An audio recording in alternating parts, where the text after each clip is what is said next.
ला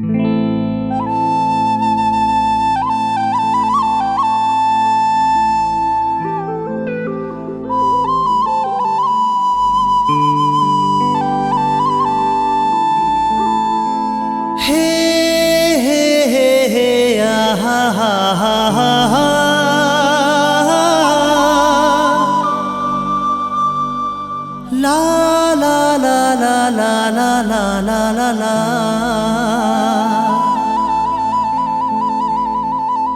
गुलमोहर सही मन लुभाए गोरी, तुर रूप किरण के लाली रे।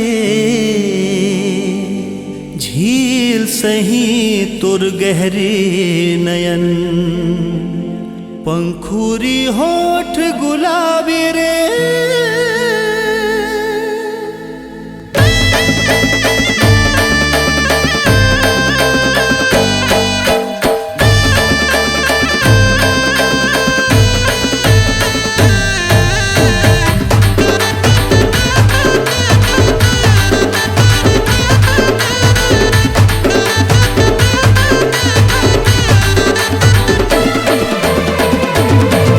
गुलमोहर सही मन लुभाए गोरी, ओ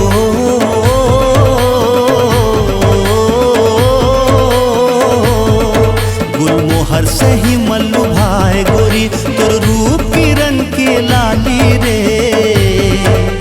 झील सही तोर गहरी नयन, पंखुरी होठ गुलाबी रे। झील सही तोर गहरी नयन, पंखुरी होठ गुलाबी रे। अंबर ले निकल के चांद धरती महाए रे। आँखी डहर लेते दिल माँ समाए रे। प्रेम नगर ले जैसे इश्क जादी आए रे।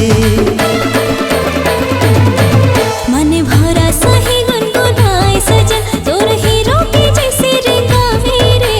दिल के राजा मोर बादशाह, मन मोहे तोर सुखराए रे।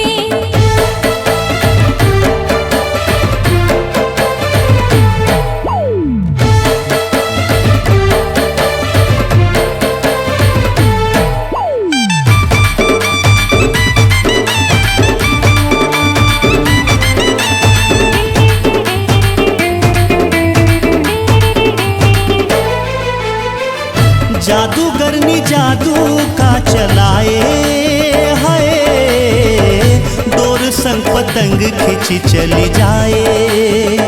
कोयली सही बोली मन लुभाए है, बाग बगीचा लहराए। संगमरमरी जैसे कंचन काया, जान मारी रंग रंगीली रे। संगमरमरी जैसे कंचन काया, जान मारी रंग रंगीली रे। काम रखो तुर नाम मती भर माए रे। हुस्न के मैं तोर गुलाम, रब्बा का बनाए रे। का तो तारीफ करो हावस पे निराली रे। मन भरा सही गुनगुनाए सजन, तोर हीरो के जैसे रे गावे रे। दिल के राजा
भंवर सही मल्लू भाई गोरी तोर रूप किरण के लाली रे झील सही तोर गहरी नयन